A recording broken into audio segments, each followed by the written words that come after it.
राक्षस हेलीगुब्बी 10,000 साल बाद जागा।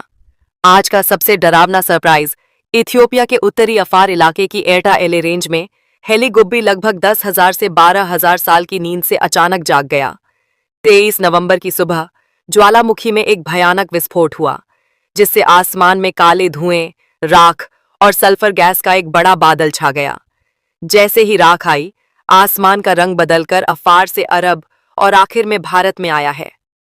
विस्फोट के बाद राख से भरा बादल लाल सागर को पार करके यमन और ओमान में घुस गया। हालांकि धूल रुकी नहीं और धीरे धीरे उत्तर और मध्य भारत, यहां तक कि दिल्ली और पश्चिम बंगाल तक पहुंच गई। एयर ट्रैफिक में भारी अफरा तफरी मच गई है। दर्जनों फ्लाइट्स कैंसिल कर दी गई हैं या उनका रूट बदल दिया गया है।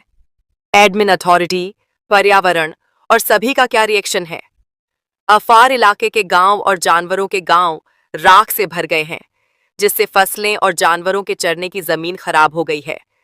भले ही कोई लाश या मौत न हुई हो, लेकिन आर्थिक और रोजी रोटी पर इसका असर पहले से ही बहुत बुरा है। International air safety agency (VAAC) ने सैटेलाइट पर राख के गुबार देखे हैं। एयरक्राफ्ट के इंजन में राख का घुसना खतरनाक है। कई फ्लाइट्स कैंसिल कर दी गई हैं या उनका रास्ता बदल दिया गया है। साइंटिफिक दुनिया अभी भी सोच रही है कि हेलीगुब्बी इतने दिनों की नींद के बाद अचानक कैसे जाग गईं।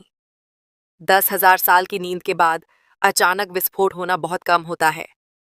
साइंटिस्ट्स का कहना है कि यह प्लेट टेक्टोनिक्स में प्रेशर में चुपचाप बढ़ोतरी, धरती की गहराई में मैग्मा की डेंसिटी में अचानक बदलाव या लिथोस्फीयर में अस्थिरता की वजह से हो सकता है। यह घटना उम्मीद जगाती है कि शांत ज्वालामुखी भी बिना किसी चेतावनी के जाग सकते हैं।